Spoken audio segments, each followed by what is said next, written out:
Leo, Yes, Derek. can we have a moment of silence for Teddy Bridgewater? Moment of silence for Teddy's knee. Yeah, moment of silence for Teddy's knee. I mean, we kind of obliterated him in the last mock that we did. We Apparently. repeatedly brought it up. But, yeah, so, hey, guys, we're going to do a news episode for you. We are, I guess, August 31st. Is that the date in the States? I'm in the future, so it's September 1st, technically. It is the morning of August 31st. All right, here we go. So the morning of August 31st, I'm just going to pretend like I'm in the U.S. Everyone can imagine with me. This is a good start. It's really believable when you don't know what day it is. Yeah, I know, right? Well, it's late at night. Come on, give me some credit here.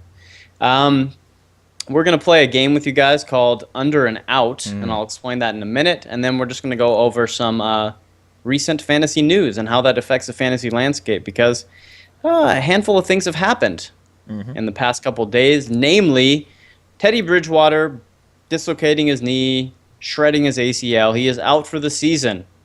And how will this affect fantasy drafts? Will it affect fantasy drafts? And are you shying away from Minnesota Viking players?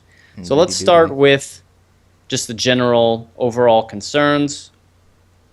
Well, I should just ask you straight out. Are you concerned with anybody on the Minnesota offense now that Teddy Bridgewater is not going to be playing this season? Good question. Thank you for asking, Derek. Oh, you're welcome. That's what I do. That's I'm not why I'm concerned. here. Yeah, that's true. Just ask questions. I'm not concerned about AP at all. He has shown throughout his career it doesn't really matter who's playing a quarterback. He just muscles his way to another RB1 season. So I'm not worried about AP. I think he'll be fine. If anything, they'll run more. And maybe that's even better news, but at the same time, he'll probably see even more stacked boxes, so it probably breaks even. He's probably about the same outlook as he had before. Yeah.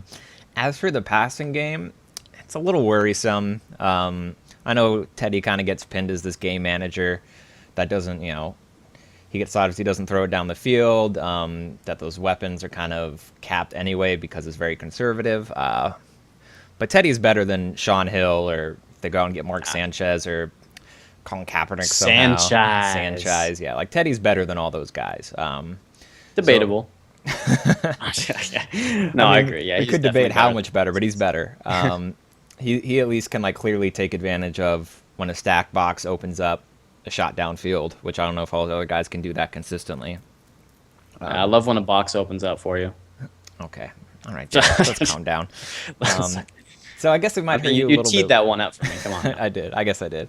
I guess that hurts you a little bit with Diggs. Maybe it caps the ceiling a little bit. I guess his floor is still probably similar because he's still the de facto number one there, I think.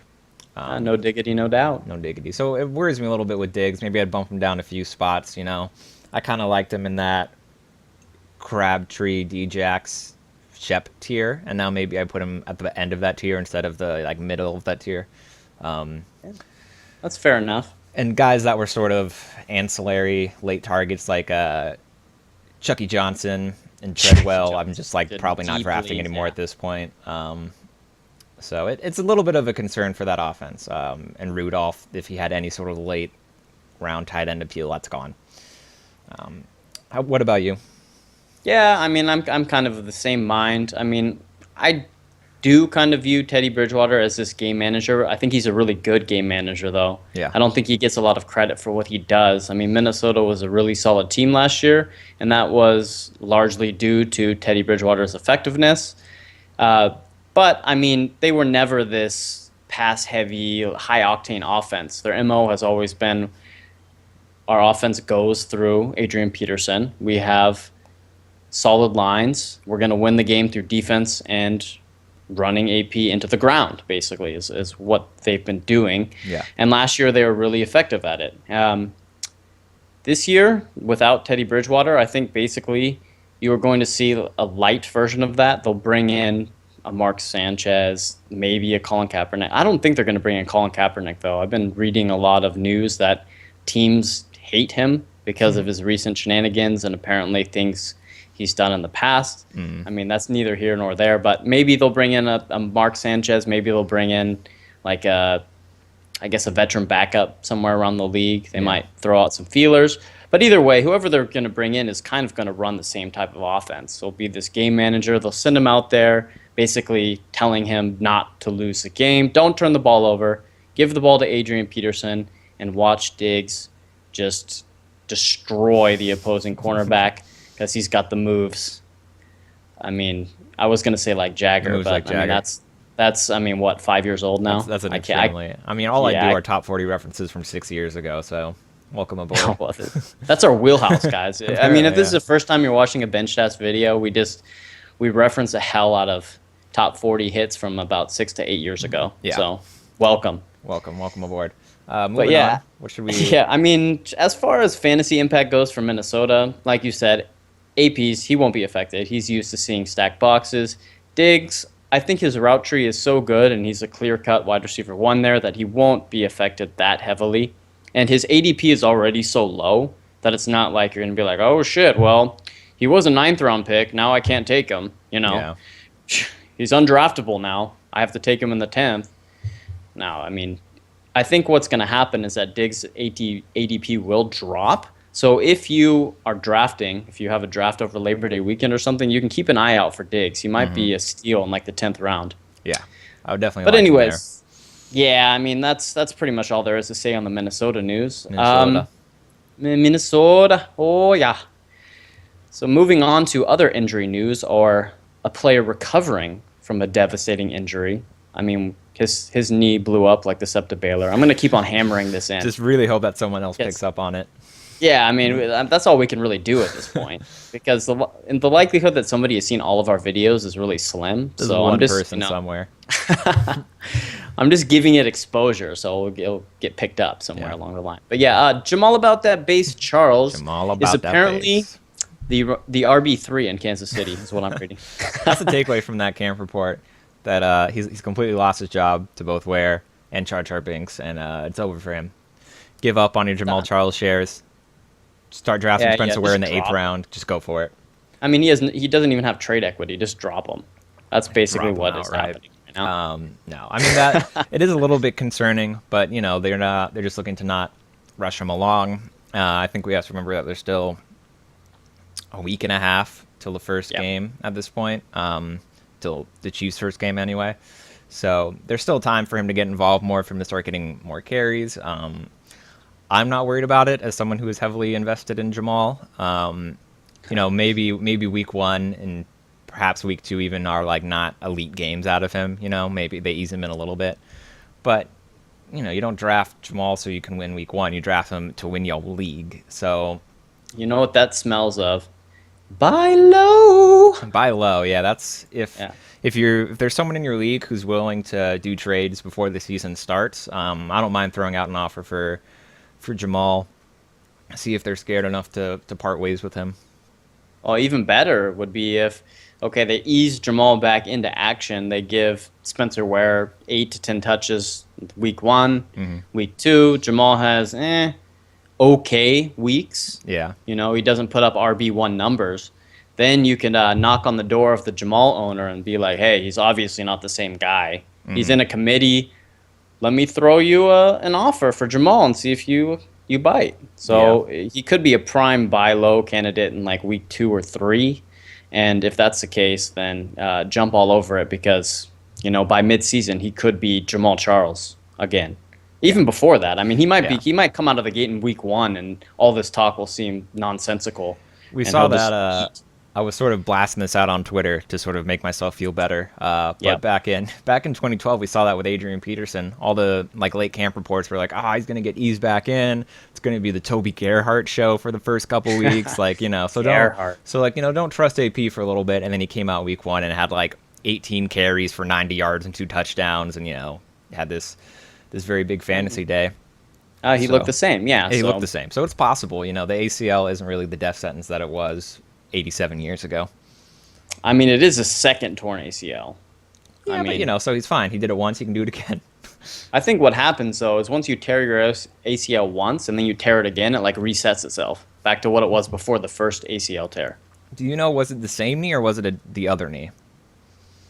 I believe it was the other kney. Okay, well then he's fine. Nothing to worry about. Don't quote me on that. I mean, I don't actually know that either, which is surprising. You don't see more people talking about it. Maybe we just missed it. Yeah, that's kind of why I assume it's the other knee. I think it would be a bigger deal if it was the same knee. Let's just Google this Instead of being before. like, I don't know. Who knows? There's no way to Just know. just spewing out bullshit here. Yeah. Jamaal Charles knee. We'll figure this out. I will say, while you look that up, that the sort of good news with all this is that Spencer Ware looks like he's pretty clearly like the 3-down handcuff. Like in preseason, he was catching passes too. I think Charkandrick has basically been relegated to just like depth. Like he's not really going to be involved much at all. Yeah. So Ware now becomes like maybe the most valuable handcuff just because we don't know what's going on with Jamal. Yeah, so his most recent ACL tear was his right knee. Mm-hmm. Let's see. When did he tear? What year was that? That was like 2011, I think, that he tore his first ACL. Yeah. We're just going back into the catacombs of ACL tear history here. 2011. Okay. Looks like it's his left knee. Okay. So different knee. In 2011. Yeah. Boom. Yeah. So different knee. So he's now, he's evened it out. He tore his left ACL. He tore his right ACL. We're fine, guys. Yeah, it's fine. He had to even it out. Now he's good. Now he's starting from scratch. Yeah. Yeah. Moving along to other injury news. Yeah. Tony Romo. We haven't really talked about Tony Romo going down. I mean, it was almost comical how this played out, right? The narrative going into the season was that Tony Romo was this injury-prone, no way he could stay healthy for a 16-game season, which was a little bit unfair to Romo because, I mean, outside of last season, he was fairly healthy throughout most of his career. I mean, he had back problems for a little while there, but he didn't really miss huge chunks of time. And then he goes out and proves everybody right by getting injured on like the third play from scrimmage in the preseason game. I think his third play of preseason or something like that. Yeah. Where he just ended up scrambling. I don't even know what he was doing. Like, come on, man. Just sit down. Yeah, I don't really know why he scrambled there because I saw that play live, and it was just like, why are you running right now? There's no reason. Like, this is a clean pocket. Just throw it away or like take your time.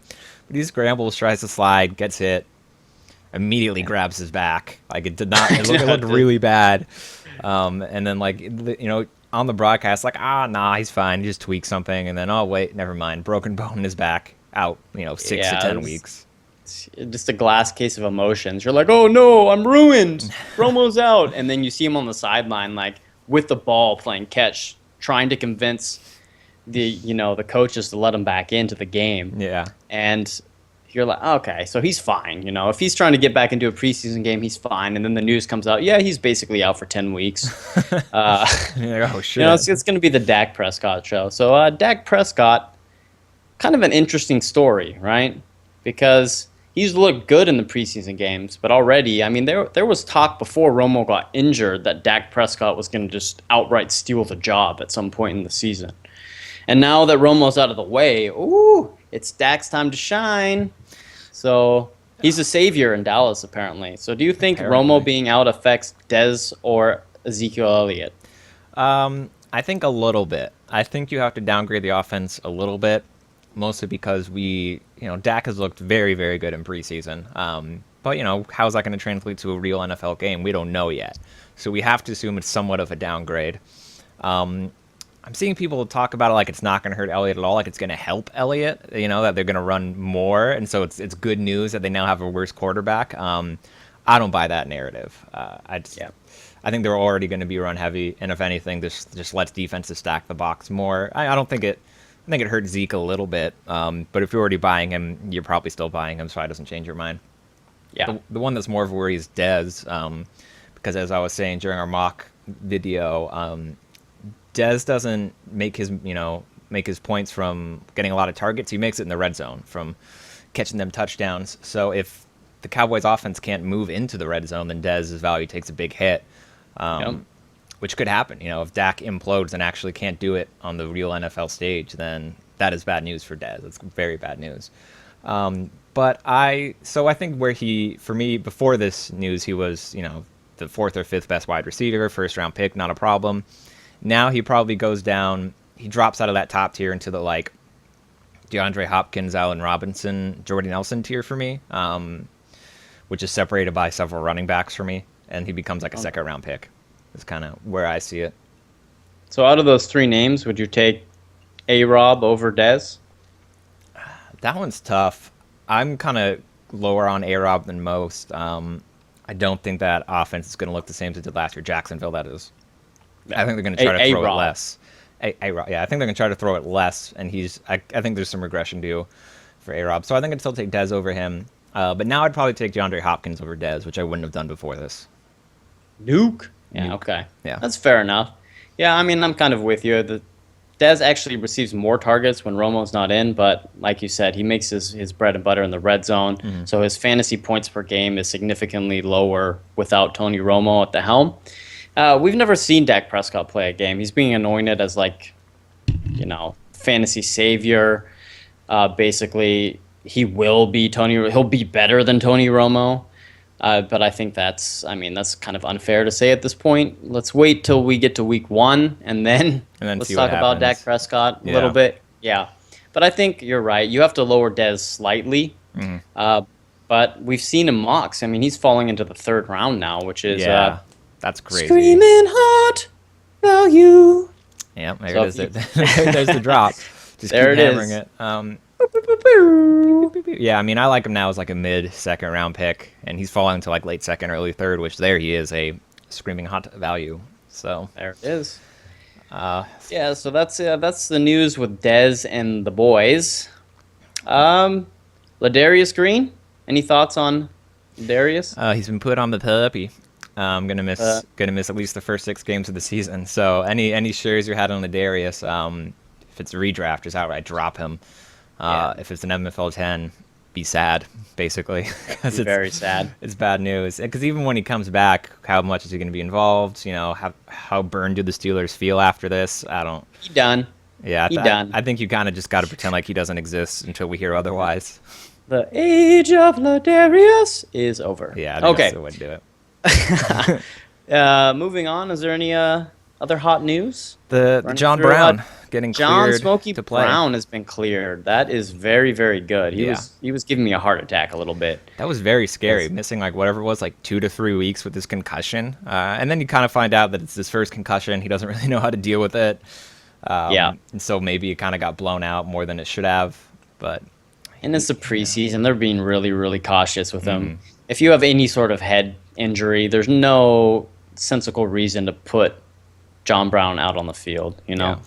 So he has officially been cleared for the 4th preseason game, but again, I don't think there's any way he plays in the 4th preseason game. I mean, why would they do that? Maybe to get him some reps, but I mean, he can get his reps in practice. Hopefully he's out there for week 1. But yeah, all aboard the John Brown train. It seems like he will not miss any regular season games. Let's cross our fingers that everything continues to go well. Yeah. There's a rehab, but it seems like everything is okay now. He's back to your 5th or 6th round pick. You can take him as a wide receiver 3, definitely, or even like a wide receiver 2 with upside. In the 6th round, he's great value there. Yeah. So he's fantastic. I mean, he could be a wide receiver 1. I think he's the best option out of the wide receivers in Arizona. So yeah, John Brown is back, baby. John Brown is back. He's back. And our last bit of news, smaller news: Kenneth Dixon MCL tear, missing the first 4 weeks.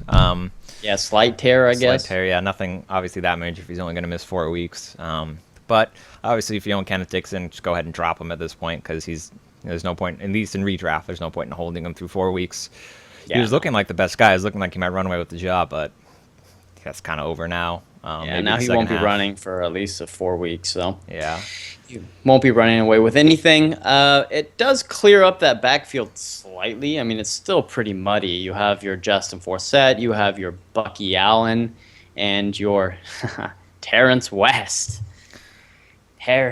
So I mean, I guess Forsett's the guy now. Yeah, it kind of. That was my biggest worry: is Dixon going to eat into Forsett? And now that it's Forsett's job, I think he becomes a pretty good value in the 8th, 9th, 10th round, wherever he seems to be falling. Yeah, people hate Justin Forsett. I mean, yeah, you can probably get him in the 10th. Yeah, maybe the 9th now that this Dixon news has broken, but he kind of fits into that like Crow range where he's just floating out there. Everyone seems to ignore Justin Forsett, and he's a starting running back. I won't say he's a viable starting running back, but he is a starting running back that is available in the later rounds of a draft. So keep him in mind. Just don't throw him away to the depths of irrelevance. Mm-hmm. That's pretty much it. I guess we should mention that Carlos Hyde has a concussion.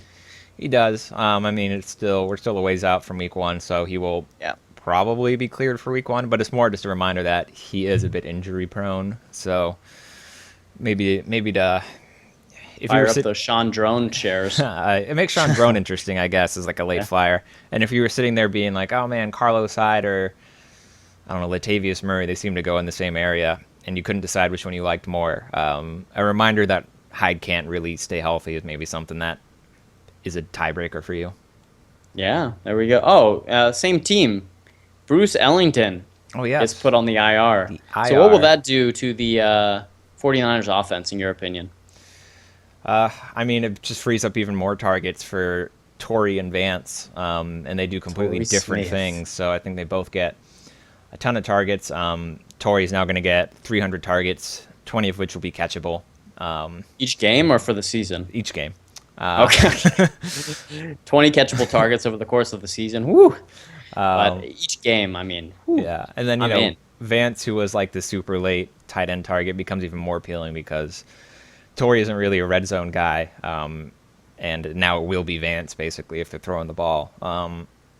So it's good news for those pieces. Those guys that I was like, I like the upside, but I was kind of shaky on. I think it's good news for them. Yeah. All right. Well, that should do it for our news and notes of August 31st. I'm sure we will put out another video updating fantasy news. If something happens, we'll be on it.